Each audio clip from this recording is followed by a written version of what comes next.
ওই দেখা যায় তাল গাছ, ওই আমাদের গা। ওইখানেতে বাস করে কানা বগির ছা। কিন্তু এসব ছড়া তো এখন বদলে গেছে।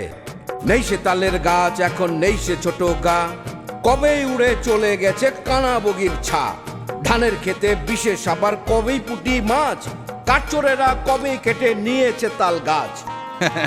এটা কিন্তু ঠিকই বলেছেন, দোষ তো আমাদেরই। আমরাই তো যাই না গ্রামে, বাচ্চাদেরও নেই না। গ্রামের পরিচয়টা তাদের ইচ্ছা করেই দেই না।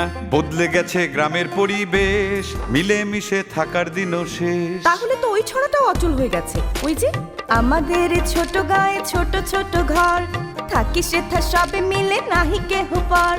পাড়ার সকল ছেলে মোরা ভাই ভাই, একসাথে খেলি আর পাঠশালে যাই। এখন তো বলতে হবে ভাই ভাই ঠাই ঠাই, গ্রামেও এখন নেই সেই ভালোবাসা, নেই সেই মন।